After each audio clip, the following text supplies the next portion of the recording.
Hello everyone, welcome to dance of planets. और आज की इस वीडियो में हम डिटेल में चर्चा करेंगे शादी के फ्यूचर के बारे में। हर एक इंसान को ये जिज्ञासा रहती है कि उसकी मैरिड लाइफ कैसी रहेगी।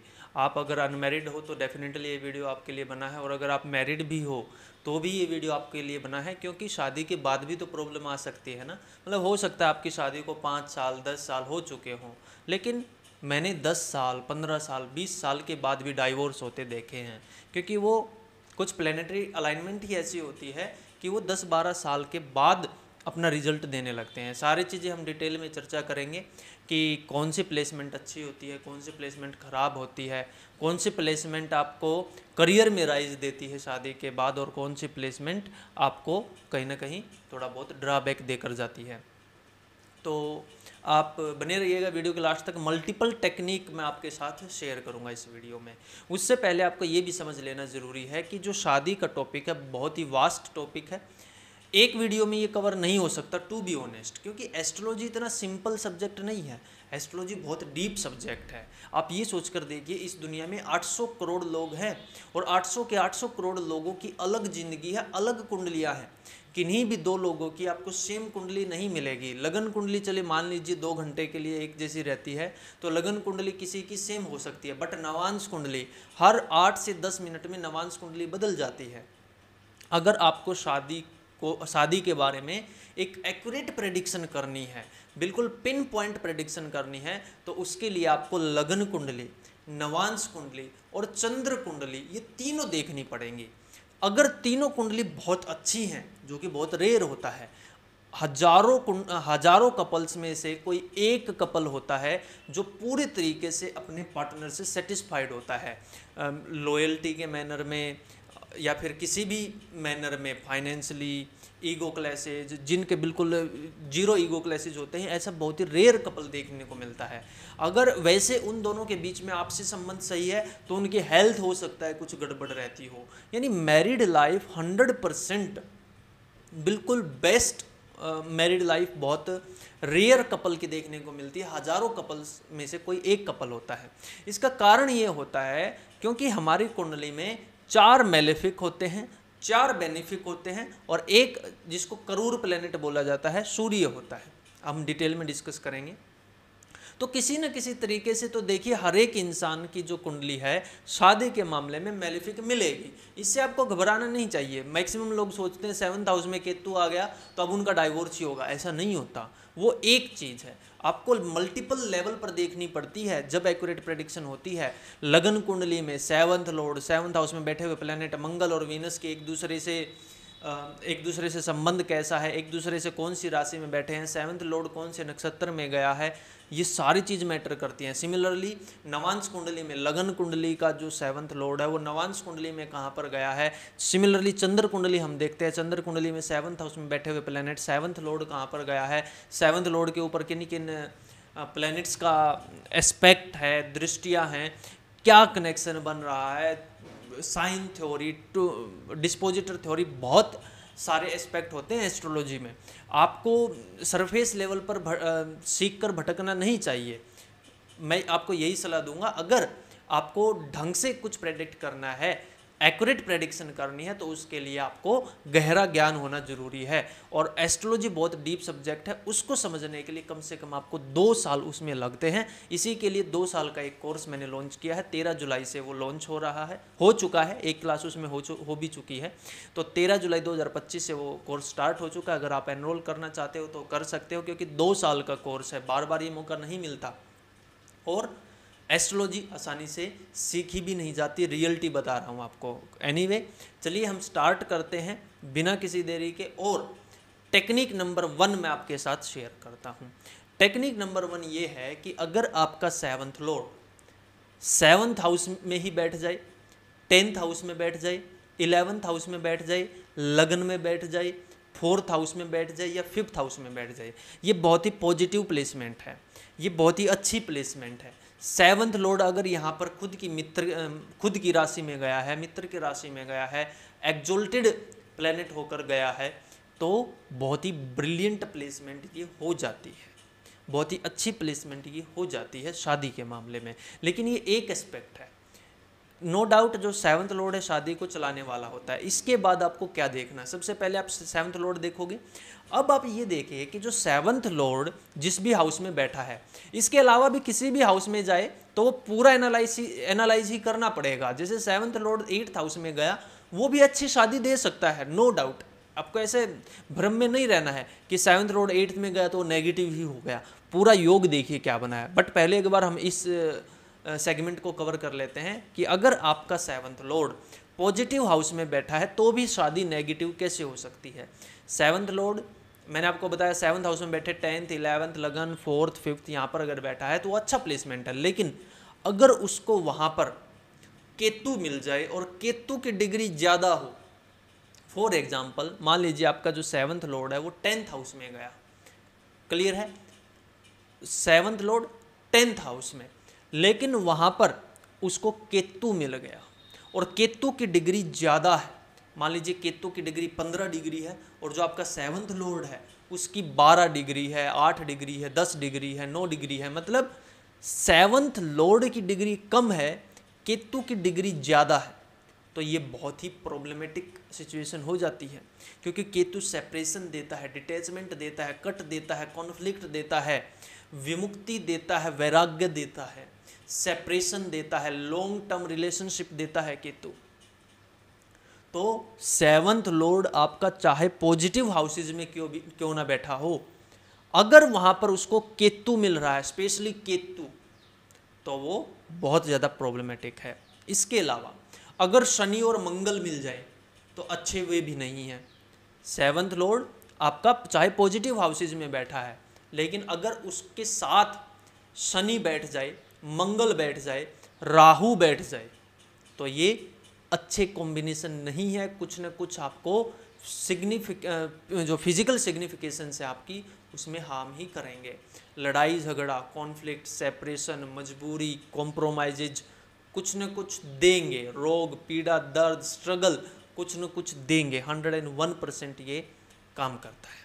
तो ये पहली जो टेक्निक है ये मैंने आपको क्या बताई कि सेवंथ लॉर्ड आपका चाहे पॉजिटिव हाउसेज में भी बैठे, लेकिन अगर उसको वहाँ पर मेलेफिक प्लेनेट मिल गया, ये मेलेफिक बोले जाते हैं चार, शनि राहु केतु और मंगल, अगर ये मेलेफिक मिल रहे हैं और स्पेशली इन ये जो मेलेफिक्स हैं इनकी डिग्री ज़्यादा हो, आपके सेवंथ लॉर्ड की डिग्री कम हो, तो ये बहुत ज़्यादा प्रॉब्लम क्रिएट करते हैं।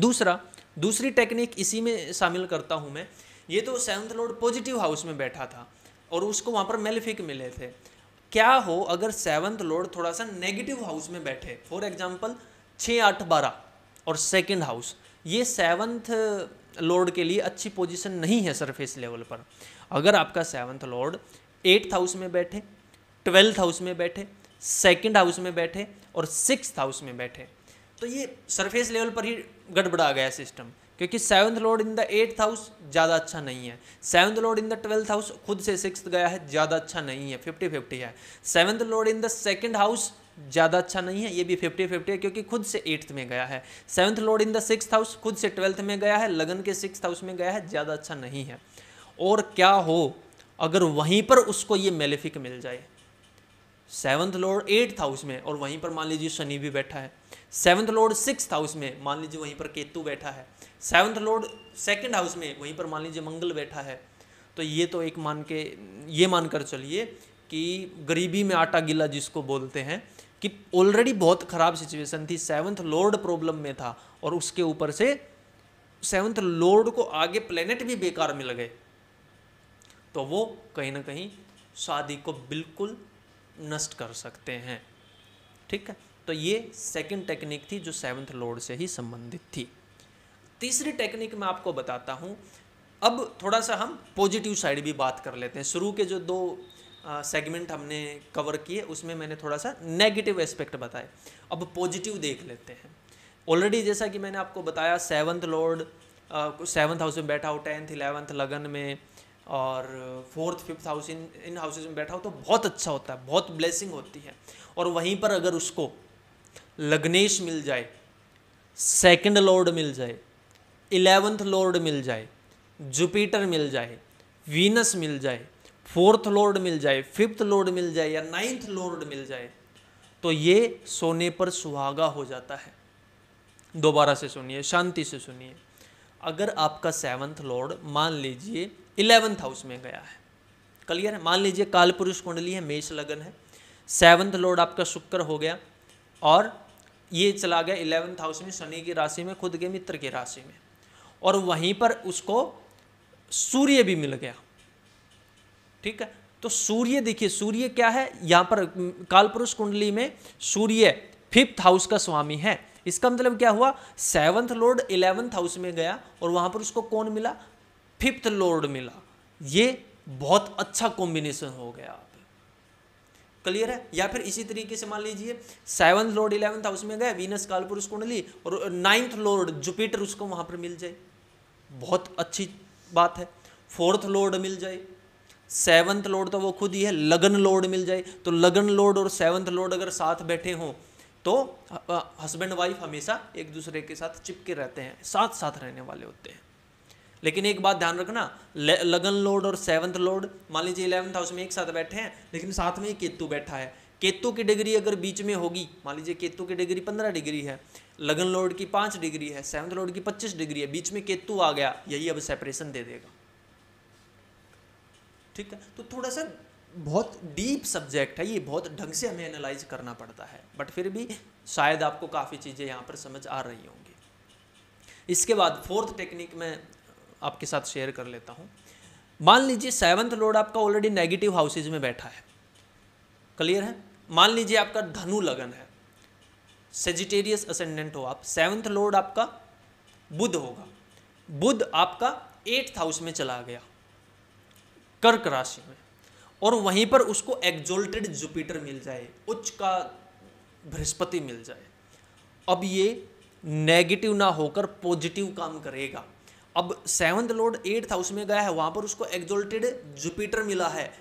पति या पत्नी रिसर्च लाइन में हो सकता है, साइंटिस्ट हो सकता है, एजुकेटेड पर्सनैलिटी होगा, किसी यूनिवर्सिटी में प्रोफेसर हो सकता है, प्रिंसिपल हो सकता है, टीचर हो सकता है, रिसर्च लाइन में ऐसा इंसान पाया जाएगा, उसका हस्बैंड या वाइफ रिसर्च लाइन में होगा। जुपिटर ने सारा गेम बदल दिया। 7th लॉर्ड 8th हाउस में सरफेस लेवल पर अच्छा कॉम्बिनेशन नहीं है, बट वहां पर कौन मिल गया उसको, जुपिटर मिल गया, और वो भी जुपिटर भी लगन लॉर्ड है उसका और 4th लॉर्ड है। तो लगन लॉर्ड, 4th लॉर्ड और 7th लॉर्ड तीनों एक साथ हैं, यानी सुख, पति और पत्नी तीनों एक साथ हैं। वो है थोड़ा सा 8th हाउस में, नेगेटिव हाउस में है, बट चूंकि वो जुपिटर है और एक्सोल्टेड है तो वो चीजें बदल देगा।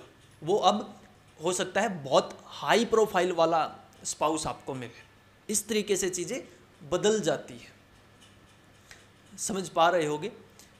इसके अलावा जैसे एक एग्जाम्पल और ले लेते हैं इसी में, मान लीजिए आपका जो 7th लॉर्ड है वो 6th हाउस में गया है, खुद से 12th में गया, लगन कुंडली के 6th में गया, 7th Lord in the 6th house. लेकिन वहाँ पर मान लीजिए उसको शुक्र मिल जाए, या शुक्र जुपिटर दोनों मिल जाए, या 10th लॉर्ड मिल जाए, 11th लॉर्ड मिल जाए, 4th और 5th लॉर्ड मिल जाए, तो बहुत अच्छा हो जाता है ये। क्लियर है। उम्मीद करता हूँ आपको चीज़ समझ आई होगी।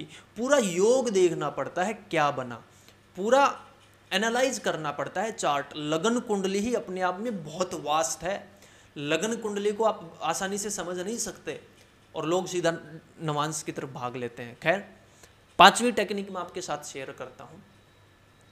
पहले एक पॉजिटिव टेक्निक मैं आपको बता देता हूँ। अगर मंगल और वीनस एक साथ है, मंगल और शुक्र अगर आपके किसी भी हाउस में एक साथ बैठे हैं तो शादी के लिए बहुत अच्छा कॉम्बिनेशन माना जाता है।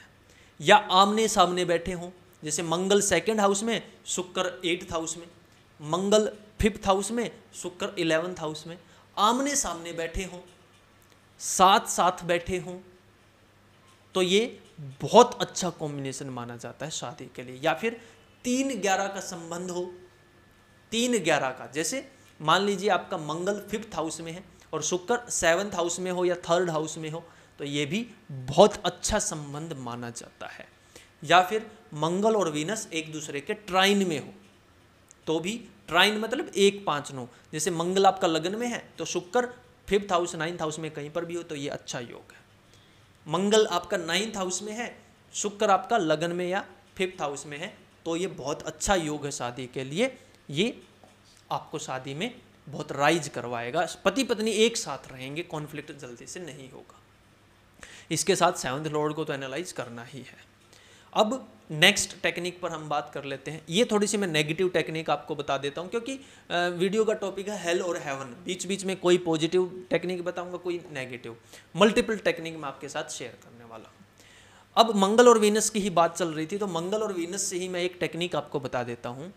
अगर मंगल और वीनस एक दूसरे से 6-8 में चले जाएं या 2-12 में चले जाएं, तो ये थोड़ा सा नेगेटिव प्लेसमेंट हो जाता है। स्पेशली 6-8 का जो कनेक्शन होता है वो अच्छा नहीं होता। जैसे मान लीजिए आपके लग्न में मंगल बैठे और 6th हाउस में या 8th हाउस में कहीं पर भी शुक्र बैठ जाए, तो ये प्रॉब्लम क्रिएट कर देगा, लड़ाई झगड़े कॉन्फ्लिक्ट बहुत होंगे।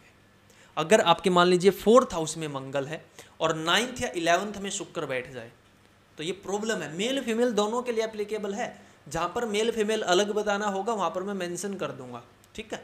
तो अगर मंगल आपका 4th में है, शुक्र 9th या 11th में है, तो ये प्रॉब्लमेटिक है।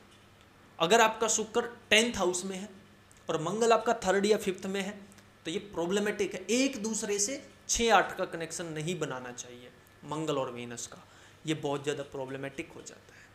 क्लियर है? नेक्स्ट हम बात कर लेते हैं। अब मैं थोड़ा सा एक एडवांस टेक्निक भी आपको बता देता हूँ जल्दी से। आपका 7th लॉर्ड जहाँ पर भी गया है, आपका 7th लॉर्ड जहाँ पर भी गया है, वहाँ से शुक्र कौन से हाउस में बैठा है, यानी भावेश और कारक, इन दो चीज़ों को हम यहाँ पर ले रहे हैं। शादी का कारक होता है शुक्र और भावेश यानी 7th लॉर्ड। जैसे मान लीजिए आपका 7th लॉर्ड लग्न में गया, अच्छी चीज़ है, बट अगर शुक्र 6th और 8th में चला गया, शुक्र 6th या 8th में बैठ गया कहीं पर भी, तो 7th लॉर्ड आपका लग्न में गया है। क्लियर है? लग्न से जब 6th और 8th में अगर शुक्र जाएगा तो भावेश से कारक 6-8 में चला गया, ये भी बहुत ज़्यादा प्रॉब्लम देने वाला कॉम्बिनेशन है। भावेश और कारक दोनों साथ साथ देखिए कि भावेश और कारक का क्या संबंध बन रहा है। भावेश और कारक अगर एक दूसरे से 2-12 चले जाएं तो ये भी ज़्यादा पॉजिटिव नहीं माना जाता। जैसे मान लीजिए आपका 7th लॉर्ड 10th हाउस में है, 7th लॉर्ड 10th हाउस में है और शुक्र आपका 9th हाउस में चला जाए, ये बहुत ज़्यादा पॉजिटिव नहीं माना जाएगा, क्योंकि भावेश और कारक 2-12 में चले गए। एनी हाउ 2-12 फिर भी मैनेजेबल होता है, चल जाती है शादी, बट कॉन्फ्लिक्ट होते हैं। 6-8 वाला ज़्यादा डेंजरस होता है। क्लियर है? अब पॉजिटिव भी मैं बात कर लेता हूँ। 7th लॉर्ड जहाँ पर गया है, अगर कारक भी उसी के साथ बैठ जाए, फॉर एग्जाम्पल 7th लॉर्ड आपका 4th हाउस में गया, अच्छा कॉम्बिनेशन है, और शुक्र भी वहीं पर बैठ गया, तो ये अच्छा है, ये बहुत पॉजिटिव हो गया। इसमें आपको कोई भी नेगेटिव ज़्यादा आपको देखने को नहीं मिलेगा। क्लियर है? तो ऐसे मल्टीपल टेक्निक्स है, ये सारी आपको समअप करनी पड़ेंगी, सारी लगा कर देखनी पड़ती हैं, तब जाकर हमें कुछ कंक्रीट प्रेडिक्शन कर पाते हैं। और मैं बता देता हूँ एक टेक्निक और मैं आपको बता देता हूँ, नवांश की थोड़ी सी टेक्निक मैं आपको बता देता हूँ। आपकी लगन कुंडली का जो 7th लॉर्ड है वो नवांश कुंडली में देखिए कहाँ पर बैठा है। जैसे मान लीजिए आपकी कालपुरुष कुंडली है, मेष लगन की कुंडली है, 7th लॉर्ड शुक्र बना, लगन कुंडली में 7th लॉर्ड आपका मान लीजिए 9th हाउस में चला गया, धनु राशि में, जुपिटर की राशि में, और भी कुछ मेलेफिक इन्फ्लुएंस नहीं है, अच्छी सिचुएशन में शुक्र यहाँ पर बैठा है। जितनी भी सारी टेक्निक मैंने आपको बताई सारी पॉजिटिव ही लग रही है। मान लीजिए लगन कुंडली में शादी को लेकर कोई मेजर इशू नहीं लग रहा, लेकिन जो 7th लॉर्ड शुक्र है धनु राशि में, वो मान लीजिए नवांश कुंडली में 8th हाउस में चला गया और मंगल से भी उसने 6-8 का कनेक्शन बना लिया और वीनस के साथ केतु बैठ गया, तो ये बहुत ज़्यादा ट्रबल को दिखाता है।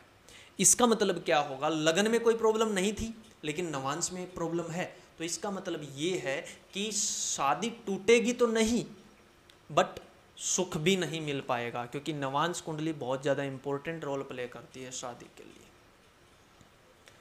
क्लियर है। तो एक टेक्निक तो ये है कि लगन कुंडली का 7th लॉर्ड नवांश कुंडली में देखिए कहाँ पर गया है, किन प्लैनेट्स के साथ गया है, कौन से हाउस में गया है, मेलेफिक्स के साथ गया है, बेनिफिक के साथ गया है। तो एक चीज ये है, क्लियर है। दूसरी चीज, दूसरी टेक्निक मैं आपको बताता हूं, केवल नवांश कुंडली को ही ओपन कीजिए। नवांश कुंडली में ये देखिए कि आपका 7th लॉर्ड कहाँ पर गया है, और नवांश कुंडली के 7th लॉर्ड के ऊपर या नवांश कुंडलियों के ऊपर वे सारी टेक्निक लगाइए जो पिछली मैंने आपको बताई है। नवांश कुंडली को भी उसी तरीके से देखिए जैसे आप लगन कुंडली को देखते हो, क्योंकि नवांश कुंडली केवल इस चीज के लिए देखी जाती है कि रिपीटिशन कितनी हो रही है, मतलब सेम योग बन रहे हैं या डिफरेंट योग बन रहे हैं। अगर सेम योग बन रहे हैं तो वो चीज़ ज़्यादा मैनिफेस्ट होगी। जैसे मान लीजिए बहुत ज़्यादा लगन में भी बहुत ज़्यादा नेगेटिव योग है, नवांश में भी बहुत ज़्यादा नेगेटिव योग है, तो या तो शादी होगी ही नहीं, होगी तो बहुत जल्द टूट जाएगी, या फिर 2 शादियाँ होंगी या 3 शादियाँ होंगी। अगर लगन भी पूरी, लगन कुंडली भी बिगड़ी हुई है और नवांश कुंडली भी बिगड़ी हुई है, ठीक है। और अगर लगन कुंडली अच्छी है, नवांश कुंडली अच्छी नहीं है, तो इसका मतलब शादी में कॉम्प्रोमाइज ज़्यादा रहेंगे। शादी टूटेगी नहीं, चल जाएगी, बट कॉम्प्रोमाइज ज़्यादा करने पड़ेंगे, ईगो क्लैशेज ज़्यादा होंगे, विचार भेद ज़्यादा होंगे, मतभेद ज़्यादा होंगे। क्लियर है। उसके बाद चंद्र कुंडली को भी, नेक्स्ट टेक्निक बता देता हूं आपको, चंद्र कुंडली को भी सिमिलर वे में देखिए जो पिछली टेक्निक मैंने आपको बताई है, सारी टेक्निक चंद्र कुंडली पर भी लगाइए। ये 3 कुंडलियां तो एनालाइज करनी ही पड़ती हैं, तब जाकर हम कुछ एक्यूरेट प्रेडिक्ट कर पाते हैं कि किसी की शादी किस तरीके से चलेगी। अब ये बात सिंपल सी आपको समझ लेने की है कि जब 3-3 कुंडलियां हम एनालाइज करेंगे किसी एक इंसान की शादी के बारे में, तो कहीं ना कहीं से तो एफ्लिक्शन आएगा ही आएगा।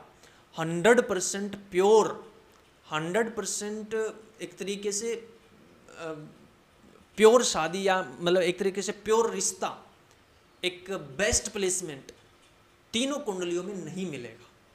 किसी की लगन कुंडली में प्रॉब्लम मिलेगी, किसी की नवांश कुंडली में प्रॉब्लम मिलेगी, किसी के चंद्र कुंडली में प्रॉब्लम मिलेगी, किसी के शुक्र के साथ दिक्कत मिलेगी, किसी के मंगल के साथ दिक्कत मिलेगी, किसी के 7th लॉर्ड के साथ प्रॉब्लम मिलेगी, कुछ न कुछ आपको नेगेटिव मिलेगा।